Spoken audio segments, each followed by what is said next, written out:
Hello everyone.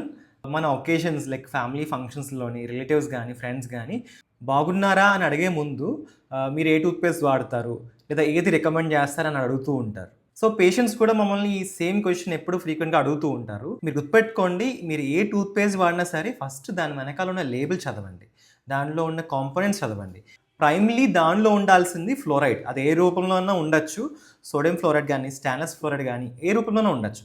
కానీ fluoride content అనేది మినిమంలో minimum 1000 ppm అయినా ఉండేటట్టు చూసుకోండి. ఫర్ ఎగ్జాంపుల్ కొన్ని ఆయుర్వేదిక్ టూత్‌పేస్ట్ ఉంటాయి. అది నేను బ్రాండ్ చెప్పను, కానీ బట్ యూ కెన్ చెక్. అందులో ఎలాంటి ఫ్లోరైడ్స్ ఉండవు. సో, అసలు ఈ ఫ్లోరైడ్ ఉన్న టూత్‌పేస్ట్‌ని డెంటిస్ట్ ఎందుకు రికమెండ్ చేస్తారు? సో, మన ఉన్న ఎనామెల్‌ని ఈ ఫ్లోరైడ్ ఏం చేస్తుందంటే ఇంకొంచెం స్ట్రెంథెన్ చేస్తది. సో, 0-3 ఇయర్స్ ఉన్న కిడ్స్‌కి మాత్రం మీరు రైస్ గ్రెయిన్ సైజ్ ఉన్నంత టూత్‌పేస్ట్ మాత్రమే పెట్టాలి. 3 ఇయర్స్ దాటిన వాళ్ళు మాత్రం లైక్ కిడ్స్ ఉంటారు కదా! వాళ్ళకి పీ సైజ్ అమౌంట్ సరిపోతుంది. అండ్ ఈవెన్ మన అడల్ట్స్ కూడా ఎక్కువ టూత్‌పేస్ట్ వాడాల్సిన అవసరం లేదు. P size amount is enough.